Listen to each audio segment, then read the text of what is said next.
A mis 16, mi familia me abandonó y me despojó de todo, mi teléfono, coche, habitación, seguro y ahorros universitarios. Pasé 30 días durmiendo en una estación de autobuses. Pero la situación se revirtió. Ahora son ellos quienes me llaman desesperadamente y viven con miedo. Mi nombre es Chloe Elizabeth Reed y cumplí 16 años descalza en el porche delantero mientras mi madre me tendía una bolsa de basura negra como si fuera un regalo de cumpleaños. No dijo feliz cumpleaños. No me abrazó. Simplemente me empujó la bolsa contra el pecho y dijo que tenía 10 minutos para tomarla e irme antes de que cambiaran las cerraduras. Al principio, pensé que era algún tipo de castigo. Uno de esos crueles momentos familiares que terminarían con alguien riendo y diciéndome que era demasiado sensible. Pero entonces mi padre salió detrás de ella con las llaves de mi coche en la mano y me dijo que el coche ya no estaba vendido. El título estaba a su nombre de todos modos. Mi teléfono empezó a sonar en mi bolsillo. Probablemente mi alarma seguía sonando para la escuela y mi madre lo arrebató antes de que pudiera detenerla. Lo tiró a la calle con tanta fuerza que la pantalla se estrelló contra el bordillo. Luego me miró y dijo, planes cancelados. Arréglatela. Desde arriba, mi hermana pequeña estaba en la ventana de mi antigua habitación, sonriendo como si acabara de ganar algo. Me saludó con la mano y articuló, finalmente tengo mi espacio. Fue entonces cuando me di cuenta de que esto no había sucedido por enfado. Esto había sido planeado. Mi ropa estaba empacada. Mi habitación ya estaba ocupada. Mi seguro fue cancelado. Mis ahorros se habían ido. Y las personas que se suponía que debían protegerme me habían borrado antes del desayuno. Esa noche dormí en una estación de autobuses con una bolsa de basura, un teléfono roto y sin idea de que 30 días después, esas mismas personas me llamarían 35 veces al día, rogándome que volviera. El nombre de mi madre era Brenda Thompson, y tenía talento para hacer que la crueldad sonara a responsabilidad. El nombre de mi padre era Gary Thompson, y tenía talento para esconderse detrás del papeleo. Juntos, podían explicar cualquier cosa si les beneficiaba. El nombre de mi hermana pequeña era Madison, y desde que tuvo la edad suficiente para apuntar los pies con un leotardo rosa, toda mi familia giraba en torno a ella. Madison no era solo una niña a la que le gustaba bailar. Ella era el sueño. Ella era la inversión. Ella era la razón por la que nos saltábamos las vacaciones. La razón por la que las facturas se pagaban tarde. La razón por la que cada fin de semana pertenecía a competiciones, ensayos, pruebas de vestuario, clases privadas y habitaciones de hotel cerca de centros de convenciones. Mi madre lo llamaba sacrificio. Mi padre lo llamaba construir un futuro. Yo lo llamaba, ver mi propia infancia ser intercambiada pieza por el centro de atención de otra persona. Si Madison olvidaba sus zapatillas de baile, todos entraban en pánico. Si yo olvidaba el dinero del almuerzo, me decían que fuera más responsable. Si Madison lloraba porque quedó segunda en lugar de primera, toda la casa se quedaba en silencio ante su dolor. Si yo llegaba a casa con sobresalientes, mi madre miraba la libreta de calificaciones y preguntaba si podía cubrir el turno de la cena en casa porque Madison tenía ensayo. Aprendí temprano que ser buena no me hacía amada. Solo me hacía más fácil de ignorar. La casa en la que vivíamos ni siquiera era suya. Pertenecía a mi abuela, Eleanor Stewart, la madre de mi madre. La abuela Ellie había comprado esa casa décadas antes, cuando el barrio era tranquilo y los Arces aún eran jóvenes. Nos dejó vivir allí gratis después de que mis padres dijeran que necesitaban ayuda para recuperarse. Esa era la frase que usaron durante años. Recuperarse, pero de alguna manera sus pies nunca tocaron el suelo. Siempre había otra tarifa de baile, otra emergencia, otra excusa por la que la abuela tenía que cubrir los impuestos de la propiedad o las reparaciones. Mis padres actuaban como si la casa fuera suya porque habían vivido en ella el tiempo suficiente para creer que la comodidad era lo mismo que la propiedad. La abuela Ellie me quería de una manera que nadie más lo hacía. Recordaba mis cumpleaños. Preguntaba qué libros estaba leyendo. Me decía que tenía derecho a ocupar espacio. Pero con los años, la veía cada vez menos. Mi madre decía que la abuela estaba cansada. Mi padre decía que no le gustaba conducir de noche. Madison decía que las personas mayores eran aburridas de todos modos. A veces la abuela mencionaba que me enviaba tarjetas que nunca recibía. A veces me preguntaba si me gustaba el suéter que me había enviado, y yo no tenía idea de qué estaba hablando. Mi madre siempre intervenía rápido, diciendo que el paquete debía haberse retrasado o perdido. Creí eso hasta que me hice mayor y empecé a notar que Madison usaba cosas que nunca había visto antes. Chaquetas nuevas, calentadores de baile nuevos, pequeños collares de oro que mi madre afirmaba eran premios de competiciones. Una vez, cuando tenía 14 años, escuché a mi madre y a mi padre discutiendo en la cocina. Estaba a mitad de las escaleras con una canasta de ropa cuando mi madre dijo: «Si mamá alguna vez se entera de cuánto de su dinero fue para Madison, estamos perdidos». Mi padre le dijo que bajara la voz. Luego dijo: «Chloe no hace preguntas. Nunca las ha hecho».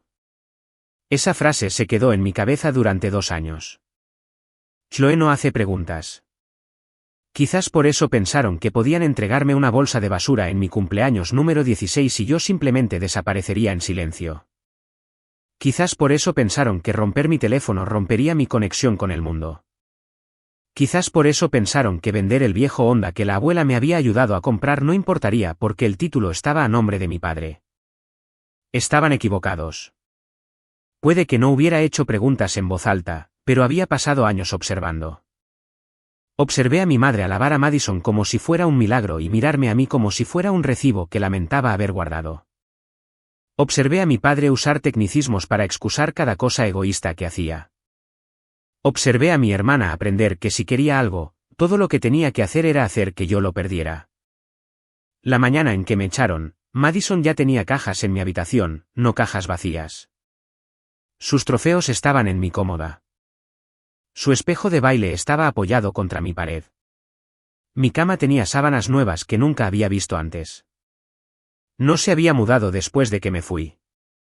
Se había mudado antes de que yo supiera que me estaban borrando. Esa fue la parte que hizo que mi pecho se sintiera vacío. Esto no era una familia perdiendo el control en un momento terrible. Esto era un plan. Mi cumpleaños era solo la fecha límite. La primera noche, dormí en la estación de autobuses porque era el único edificio que sabía que permanecería abierto hasta tarde. Me senté contra la pared del fondo con mi bolsa de basura entre las rodillas y mi teléfono roto pegado al pecho como si aún pudiera protegerme. La pantalla estaba destrozada y no había servicio. Pero cuando lo sostenía en el ángulo correcto, aún podía ver la hora. Cada hora se sentía más pesada que la anterior. A medianoche, oficialmente tenía 16 años y un día. Y nadie había llamado. Ni mi madre, ni mi padre, ni mi hermana. Nadie verificó si estaba a salvo. Nadie verificó si estaba viva. Seguí esperando que los golpeara la culpa. Nunca lo hizo. Por la mañana, me dolía la espalda de estar sentada erguida, y mi garganta se sentía áspera por tratar de no llorar. Caminé hasta la biblioteca pública porque tenía wifi gratis y baños donde podía lavarme la cara. Inicié sesión en el correo electrónico de mi escuela y miré la pantalla durante casi 10 minutos antes de escribir un mensaje a mi gerente del restaurante. Su nombre era Patricia Miller. Ella era dueña de un pequeño lugar de desayunos cerca de las afueras de la ciudad donde trabajaba los fines de semana y algunas noches después de la escuela. Le dije que había habido una emergencia familiar y le pregunté si aún podía ir a mi turno. No le dije que me habían echado. No le dije que no tenía dónde dormir. Temía que si decía la verdad en voz alta, alguien me enviaría de vuelta a casa y no podría sobrevivir a ser desechada 2 veces. Patty respondió en 5 minutos. Dijo: «Ven. Lo resolveremos». Esas 4 palabras fueron más amabilidad de la que había recibido de mis propios padres en años. En el restaurante, se dio cuenta inmediatamente. Por supuesto que sí. Mi cabello estaba desordenado. Mis zapatos no coincidían porque mi madre había empacado una zapatilla vieja y un zapato escolar y me sobresaltaba cada vez que alguien alzaba la voz. Patty no insistió al principio. Me dio el desayuno, me dejó cargar el teléfono y me preguntó si tenía un lugar seguro para dormir. Mentí y dije que sí. Me miró como si supiera la verdad, pero respetó que no estaba lista. Esa tarde, usé la computadora de la biblioteca para buscar refugios para jóvenes. Encontré 1 a 2 viajes en autobús que aceptaba adolescentes en situaciones de emergencia. La mujer de la recepción hizo preguntas que no sabía cómo responder. ¿Estaba en peligro inmediato? ¿Tenía un tutor? ¿Alguien me había hecho daño? ¿Había contactado al personal de la escuela? Seguí diciendo que solo necesitaba un lugar por unas noches. Me dio una cama, un casillero, un kit de higiene y una pila de formularios que me hicieron temblar las manos. Esa cama no era cómoda, pero tenía un techo. Por primera vez desde la mañana de mi cumpleaños, dormí acostada. Los siguientes 30 días se convirtieron en una rutina construida a base de miedo y terquedad. Fui a la escuela. Fui a trabajar. Volví al refugio. Mantuve la cabeza baja y mis calificaciones altas porque la escuela era la única parte de mi vida que aún tenía sentido. Mi consejero, el señor David Hayes, empezó a observarme de cerca después de que usé la misma sudadera con capucha 3 días seguidos. Me preguntó si todo estaba bien en casa. Le dije que las cosas eran complicadas. Dijo que complicado no era lo mismo que seguro. Casi se lo cuento entonces, pero me imaginé a mi madre entrando en la oficina de la escuela con esa cara fría y tranquila, diciéndole a todo el mundo que yo era dramática, rebelde, desagradecida, y me tragué la verdad. Mis padres eran muy buenos sonando razonables para los extraños. Tenía miedo de que ganaran. Abrí una nueva cuenta bancaria con mis propinas del restaurante y los $72 que había escondido en un estuche de lápices. Guardé cada recibo. Hice una captura de pantalla de la historia de Instagram de Madison cuando publicó una foto de mi antigua habitación con la leyenda, "Finalmente tengo espacio para respirar". Tomé fotos de mi teléfono roto, mi bolsa de basura, la pulsera del refugio, los pases perdidos del autobús escolar, todo. No sabía exactamente por qué estaba guardando pruebas. Solo sabía que cuando personas como mis padres mienten, la evidencia se convierte en oxígeno. El día 12, descubrí que mi seguro de salud había sido cancelado. Estaba en la enfermería de la escuela porque me había mareado durante la clase de gimnasia. Y cuando intentó buscar mi cobertura, nada estaba activo. Recuerdo estar sentada allí con las manos cruzadas en el regazo, sintiéndome más pequeña de lo que me había sentido incluso en el porche. Cancelar una cena de cumpleaños es una cosa. Cancelar la capacidad de tu hijo para ver a un médico es otra. El día 18, Patty discretamente me puso más turnos y empezó a enviarme a casa con comida que fingía que era un error. El día 22, el señor Hayes me llamó de nuevo a su oficina y dijo que estaba preocupado. Le dije que me estaba quedando en un lugar seguro. Me preguntó si mis padres sabían dónde estaba. Le dije que ellos eran la razón por la que no estaba en casa. Su rostro cambió, pero antes de que pudiera preguntar más, sonó el timbre y lo usé como excusa para irme. El día 30, compré un teléfono prepago barato porque Patty dijo que necesitaba un número confiable para el trabajo y emergencias. Le di el número a Patty, a la recepción del refugio y a nadie más. Esa noche, estaba doblando servilletas después del cierre cuando el teléfono empezó a vibrar. Número desconocido. Lo ignoré. Luego otra llamada. Luego otra. Para cuando regresé al refugio, tenía 21 llamadas perdidas. A medianoche, tenía 35. Y cuando sonó el primer mensaje de voz, escuché la voz de mi madre por primera vez en un mes. Ya no tranquila, ya no fría, sino temblorosa de pánico. Mi madre no empezó con una disculpa. La gente como ella nunca lo hace.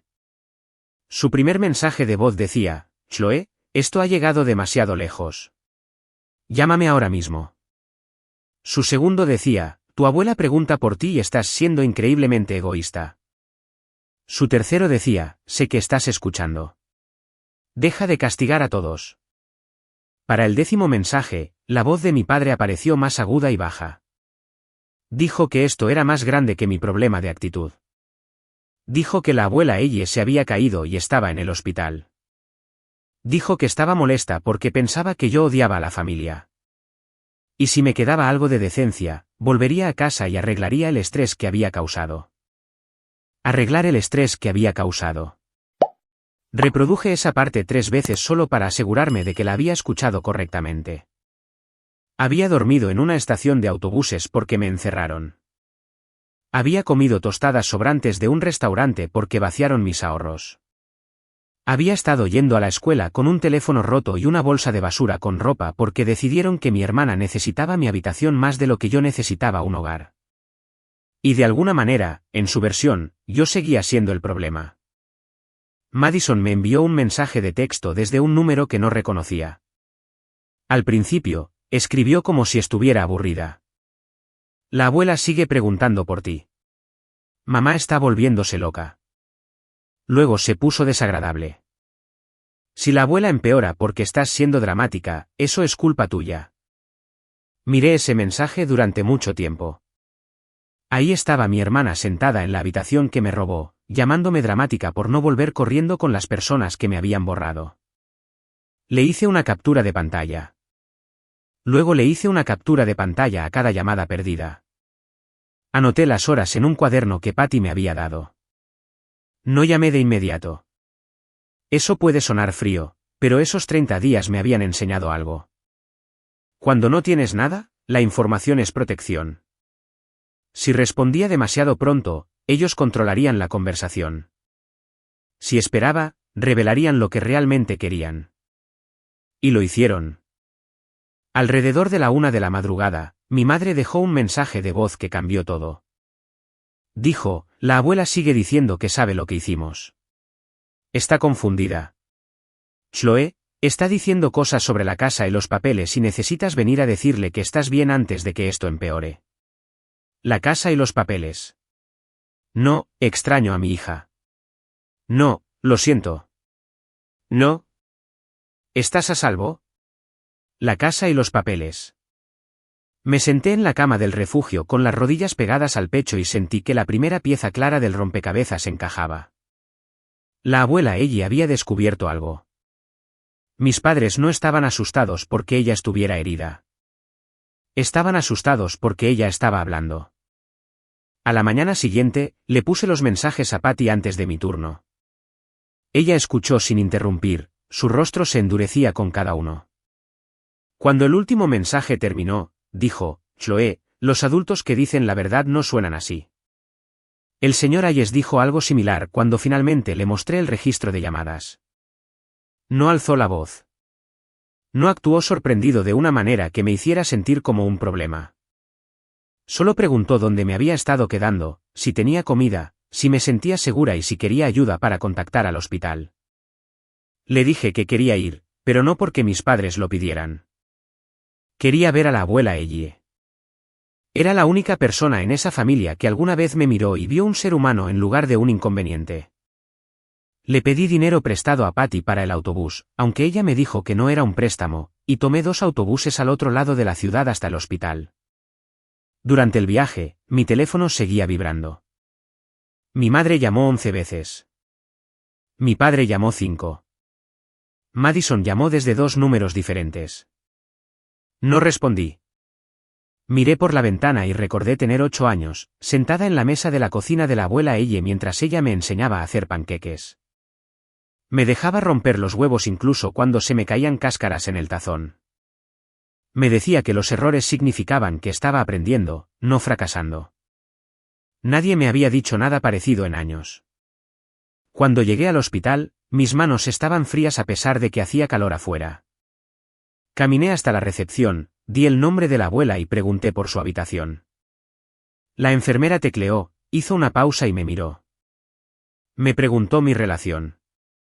Dije nieta. Volvió a revisar y dijo que mi nombre no estaba en la lista de visitas aprobadas. Por un momento, pensé que no había oído bien. Mi familia me había llamado 35 veces al día exigiendo que fuera. Habían dicho que la abuela me necesitaba. Habían dicho que yo era cruel por mantenerme alejada. Pero cuando finalmente llegué, se habían asegurado de que no pudiera entrar. Fue entonces cuando lo supe con seguridad. No querían que consolara a la abuela. Querían controlar lo que decía la abuela antes de que yo lo escuchara. Esperé en el vestíbulo del hospital durante casi 2 horas. Cada vez que se abrían las puertas del ascensor, miraba hacia arriba. Estaba cansada, hambrienta y enojada de una manera que se sentía casi tranquila. Eso era nuevo para mí. Solía pensar que la ira significaba gritar o llorar o temblar. Pero esta ira era diferente. Era tranquila. Estaba concentrada. Se sentaba a mi lado como un testigo. Finalmente, mi madre salió del ascensor con un vaso de café de papel y una bolsa de plástico de la cafetería. Cuando me vio, su rostro cambió tan rápido que casi me río. Primero alivio, luego miedo, luego esa máscara familiar de madre deslizándose en su lugar. Se apresuró hacia mí con los brazos medio abiertos como si estuviéramos en una escena de reunión emocional. Gracias a Dios, dijo. ¿Viniste? Di un paso atrás antes de que pudiera tocarme y dije, olvidaste ponerme en la lista de visitas. Su boca se abrió, luego se cerró. Dijo que debió haber sido un descuido. Pregunté de quién era el descuido, ya que me había llamado toda la noche rogándome que fuera. Miró hacia la recepción, bajó la voz y me dijo que no montara una escena. Esa era mi madre en una frase. Echa a tu hija en su cumpleaños, luego preocúpate por la escena. Habló con la enfermera y de repente, mágicamente, se me permitió subir. El pasillo olía a desinfectante y café. Mi madre caminaba a mi lado, susurrando instrucciones. La abuela está frágil. No la alteres. No saques a relucir el pasado. No la confundas. Ha estado diciendo cosas extrañas. Dejé de caminar y la miré. ¿Qué cosas extrañas? Mi madre sonrió demasiado rápido. Solo cosas de la medicación. El dolor hace eso a las personas mayores. Cuando entramos en la habitación, la abuela Elle parecía más pequeña de lo que recordaba. Su cabello plateado estaba recogido holgadamente y un lado de su cara estaba magullado cerca del pómulo. Su cadera estaba vendada después de la cirugía y tenía tubos cerca de su brazo. Pero cuando me vio, sus ojos se aclararon por completo. Extendió ambas manos y dijo mi nombre como si le doliera decirlo. Crucé la habitación antes de que mi madre pudiera detenerme. La abuela me agarró la mano y empezó a llorar. No lágrimas suaves, lágrimas reales, lágrimas de ira. Seguía diciendo, lo siento, cariño. Lo siento mucho. Le dije que no tenía nada de qué disculparse. Ella negó con la cabeza y dijo, me dijeron que te habías escapado. Me dijeron que no querías saber nada de nosotros. Mi madre avanzó rápidamente y dijo, mamá, necesitas descansar. La abuela la ignoró. Su agarre se apretó alrededor de mis dedos. Me preguntó dónde había estado durmiendo. Dudé y ella lo supo. Las abuelas siempre saben las respuestas a las preguntas que más temen hacer. Le mostré mi teléfono, la pantalla rota, el registro de llamadas, los mensajes de texto, el mensaje de Madison culpándome, la foto de la bolsa de basura, la captura de pantalla de Madison en mi habitación. La abuela miró cada una sin hablar. Mi madre seguía diciendo, Chloe, esto no es necesario. La abuela finalmente la miró y dijo, cállate, Brenda. Nunca había escuchado a nadie decir el nombre de mi madre así. No con enfado, peor, con decepción. Mi madre palideció. La abuela me pidió que le contara todo, así que lo hice. Le conté sobre la mañana de mi cumpleaños, la bolsa, el coche, el teléfono, el seguro, la cuenta de ahorros que mis padres decían que ya no era mía. Le conté sobre la estación de autobuses, el refugio, el restaurante, la escuela y 30 días de silencio. Con cada frase, el rostro de la abuela cambiaba, no porque dudara de mí, sino porque me creía. Y creerme significaba entender exactamente lo que había hecho su propia hija. Cuando terminé, cerró los ojos y susurró, sabía que algo andaba mal. Entonces me contó lo que pasó antes de la caída. Una vecina la había llamado 2 semanas después de mi cumpleaños y le preguntó casualmente si yo estaba en algún programa porque nadie me había visto. La abuela le preguntó a mi madre.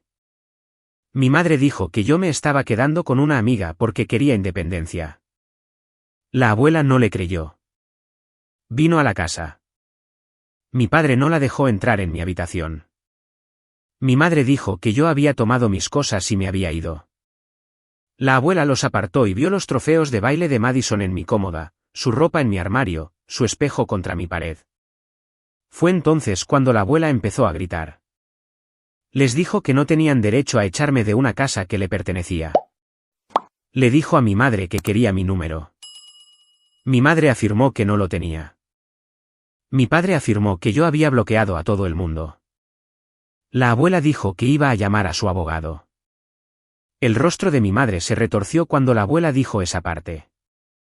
La abuela me miró y susurró, la casa, Chloé, el fondo, los papeles.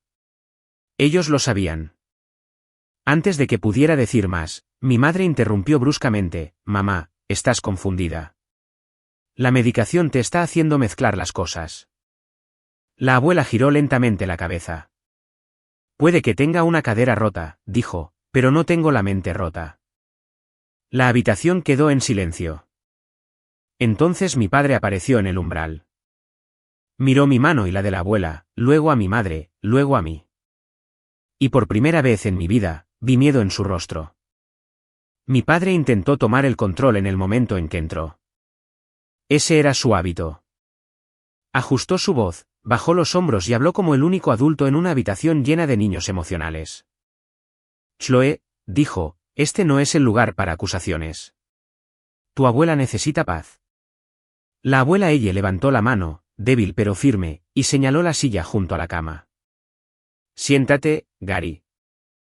Se sentó, no porque la respetara, sino porque la enfermera estaba justo fuera de la puerta abierta, y no quería que los testigos le oyeran negarse. La abuela le hizo una pregunta. Echaste a mi nieta de mi casa en su cumpleaños número 16. Mi padre suspiró como si estuviera cansado de tratar con personas irrazonables. Dijo que habían tomado una decisión parental difícil. Dijo que yo me había vuelto irrespetuosa. Dijo que Madison necesitaba estabilidad. Dijo que se me habían dado opciones. Casi hablo, pero la abuela me apretó la mano deteniéndome. Miró a mi padre y dijo que eso no era una respuesta. Mi madre empezó a llorar, no porque estuviera arrepentida, sino porque llorar le había funcionado antes. Dijo que nadie me echó. Dijo que yo quería libertad. Dijo que los adolescentes distorsionan las cosas. Dijo que yo siempre había resentido a Madison. La abuela escuchó hasta que mi madre se quedó sin aliento. Luego dijo, vi la bolsa de basura. Vi la habitación. Vi los mensajes. Y vi tu cara cuando dije que llamaría a Grant. Ese nombre hizo que mis padres se congelaran. Grant Mercer era el abogado de la abuela. No sabía mucho sobre él entonces, solo que la abuela confiaba en él, y mi madre odiaba escuchar su nombre. La abuela me dijo que le trajera su bolso del armario. Mi madre se movió primero, pero la abuela espetó, Chloé, ¿no tú? Dentro del bolso había una pequeña agenda con números de teléfono escritos con tinta azul y pulcra. La abuela me dijo que llamara a Grant. Mi padre se levantó inmediatamente y dijo, absolutamente no. La abuela lo miró y dijo, estás en mi casa porque yo lo permití. No confundas mi amabilidad con permiso para mandarme. Esa frase cayó como una bofetada. Marqué el número. Grant contestó al tercer timbrazo. La voz de la abuela era débil, pero su mente estaba clara. Dijo que lo necesitaba en el hospital lo antes posible. Dijo que involucraba la casa, el fideicomiso y un posible abuso financiero de una menor. Mi madre hizo un sonido como si la hubieran golpeado. Grant llegó esa tarde con un maletín de cuero y el rostro tranquilo de un hombre que había pasado décadas viendo a familias destruirse por dinero. Le hizo varias preguntas a la abuela delante de la enfermera para confirmar que entendía dónde estaba, qué día era, quiénes éramos y qué decisiones quería tomar. Ella respondió a todas las preguntas perfectamente. Mis padres parecían enfermos. Luego Grant explicó los papeles. Años antes, cuando la abuela vendió un terreno que heredó de su difunto esposo, había creado dos cuentas de educación, una para mí y otra para Madison. La mía había comenzado cuando nací. Con intereses y contribuciones, había crecido a casi $38,000. No dinero para compras, no dinero de premios, sino dinero protegido para educación, para matrícula, libros, vivienda segura y transporte relacionado con la escuela. También había escrito condiciones en el fideicomiso familiar. Mi madre y mi padre podían vivir en la casa sin pagar alquiler mientras ambos hijos fueran cuidados de manera justa y los fondos designados de ninguno de los hijos fueran mal utilizados, redirigidos o retenidos como castigo. Si cualquiera de los hijos era abandonado, explotado financieramente o expulsado, un fideicomisario independiente podría tomar el control. Me sentí mareada al escucharlo, no por el dinero, sino porque de repente toda mi vida cobró sentido de la manera más fea. Mis padres no me habían echado porque no pudieran mantenerme. Me echaron porque yo estorbaba. Mientras yo fuera visible, la abuela podía hacer preguntas. Mientras yo estuviera en la casa, ella podía ver la diferencia entre cómo vivía yo y cómo vivía Madison. Pero si yo desaparecía y ellos convencían a la abuela de que me había escapado, podrían pintarme como inestable, desagradecida, quizás incluso indigna. Entonces podrían presionar para que mi dinero de educación fuera redirigido al futuro de baile de Madison. Mi padre intentó interrumpir a Grant, diciendo que esa era una interpretación injusta. Grant abrió una carpeta y sacó copias de correos electrónicos que mi padre había enviado 3 años antes preguntando si los fondos no utilizados de la cuenta de educación de un nieto podían transferirse al otro para formación especializada. Formación especializada significaba baile. Grant dijo que la solicitud había sido denegada. La boca de mi padre se cerró. Mi madre susurró que solo intentaban apoyar el talento de Madison. La abuela preguntó, ¿a costa de la seguridad de Chloe? Mi madre no dijo nada. Grant me pidió que le contara todo lo que había sucedido después de mi cumpleaños. Le di fechas, horas, lo que se dijo, lo que se llevó. Él lo anotó todo. Cuando mencioné que mi padre vendió el Honda, Grant preguntó quién lo había pagado. Dije que la abuela había ayudado con la mayor parte del dinero, pero el título se puso a nombre de mi padre por el seguro. Grant se volvió hacia mi padre. ¿Es eso exacto? Mi padre dijo que era complicado. Grant dijo, complicado no es lo mismo que legal. Ese fue el momento en que entendí por qué mis padres tenían miedo. No porque se sintieran culpables, sino porque cada tecnicismo que habían usado en mi contra empezaba a volverse y a enfrentarlos. La abuela le preguntó a Grant qué se podía hacer de inmediato. Dijo que la cuenta de educación podía ponerse bajo control independiente. El acuerdo de la casa podía revisarse. Podía emitirse una notificación formal. Y como yo tenía 16 años, no 18, el personal de la escuela y las autoridades competentes tendrían que ser informados de que mis tutores legales me habían obligado a irme y habían ocultado mi paradero a la propietaria y a la familia extensa. Mi madre empezó a sollozar más fuerte. Mi padre dijo que lo pelearían. Grant lo miró y le dijo que era libre de intentarlo. Luego añadió que los jueces suelen ver mal a los adultos que cancelan el seguro de un hijo, le quitan sus ahorros, venden su transporte y lo dejan durmiendo en lugares públicos mientras viven gratis en una casa que no les pertenece. Nadie habló después de eso. Por una vez, no hubo discurso que mi padre pudiera dar ni lágrimas que mi madre pudiera usar. La abuela me miró, aún sujetando mi mano, y dijo, cariño, intentaron hacerte desaparecer porque tenían miedo de lo que valías, pero tu valor nunca fue algo que ellos pudieran decidir. Al día siguiente, Grant regresó con documentos de emergencia. La abuela Elle parecía cansada, pero había acero en su voz cuando pidió un bolígrafo. Mi madre lo intentó por última vez. Se paró junto a la cama y dijo, mamá, por favor no hagas esto mientras estás emocional. La abuela la miró y dijo, estaba emocional cuando confié en ti. Hoy, estoy informada. Eso silenció la habitación. Grant colocó los papeles en la mesa rodante y explicó todo lentamente. Mi fondo de educación sería trasladado a un fideicomisario independiente para que mis padres nunca pudieran tocarlo, redirigirlo, congelarlo o usarlo para controlarme. El dinero se destinaría a la escuela, vivienda segura, transporte y necesidades básicas relacionadas con la finalización de mi educación. No me haría rica de repente. Estaría protegida. Y después de 30 días de aprender lo que se sentía no tener ninguna protección, eso significaba más que cualquier número. La abuela afirmó. Mi madre lloró más fuerte. Mi padre paseaba cerca de la ventana, con la mandíbula apretada, como si la ira pudiera de alguna manera reescribir la tinta. Luego Grant le entregó una notificación formal con respecto a la casa. Mis padres tenían 90 días para comenzar a pagar el alquiler del mercado en una cuenta administrada por el fideicomiso, o tendrían que irse. Si se negaban, el fideicomiso iniciaría procedimientos legales de desalojo. Mi padre se rió una vez, una risa corta y fea, y dijo, no pueden echarnos de nuestra propia casa. La abuela ni siquiera pestañeó. Dijo, nunca fue su casa. Fue el lugar donde los dejé vivir mientras creía que estaban criando a mis nietos con amor. Mi padre dijo que habían pasado años manteniendo la propiedad. Grant pidió recibos. Mi padre dijo que ese no era el punto. Grant dijo que los recibos a menudo eran el punto. Mi madre intentó un enfoque más suave. Se volvió hacia mí, limpiándose la cara, y dijo, tal vez podríamos volver todos a casa y hablar como familia. Le hice una pregunta, ¿me pedirías que volviera a casa si la abuela no hubiera cambiado los papeles? Me miró y durante medio segundo, la máscara se resbaló.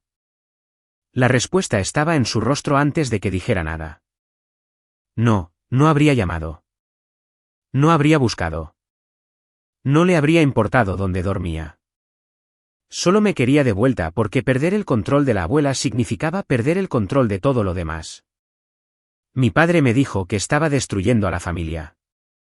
Yo dije, no, ustedes hicieron eso cuando le entregaron a su hija una bolsa de basura y cerraron la puerta.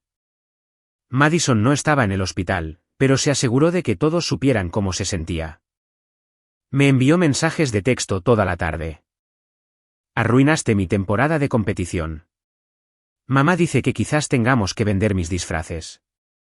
Todo esto es porque tenías que ser dramática.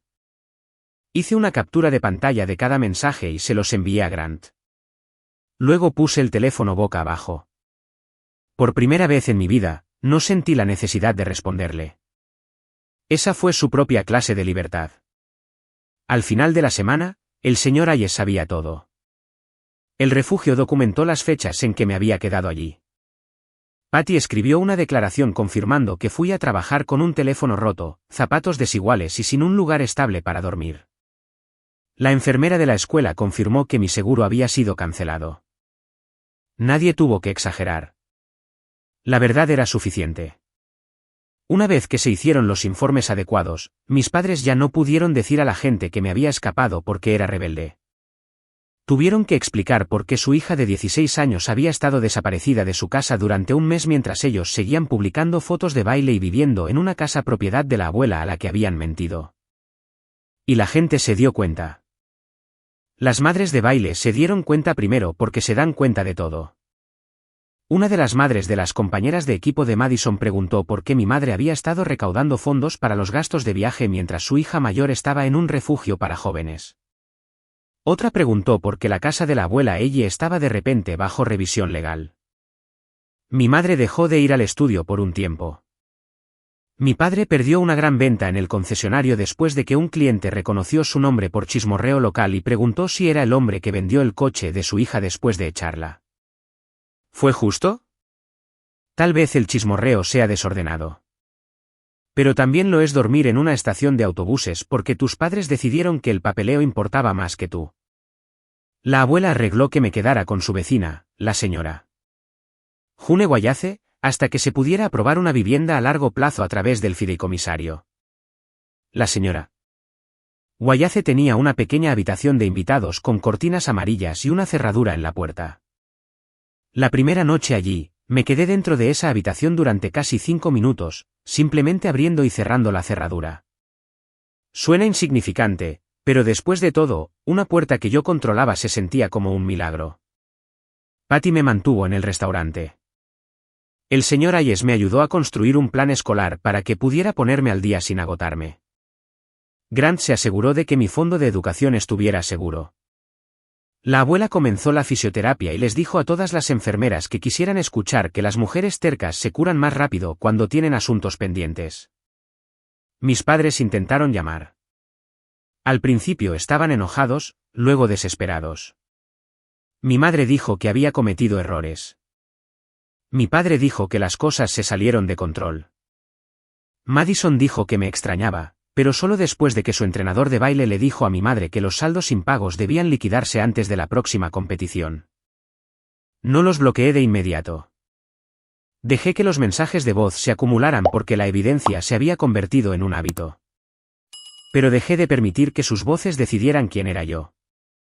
90 días después, no tenían el dinero para el alquiler del mercado. La casa que habían tratado como un trono se convirtió en el lugar que tuvieron que empacar y dejar. No fui a verlos mudarse. No lo necesitaba. Ya había visto el final en mi mente. Mi madre parada cerca de la misma puerta principal donde me había entregado una bolsa de basura. Mi padre sosteniendo papeles que ya no lo protegían.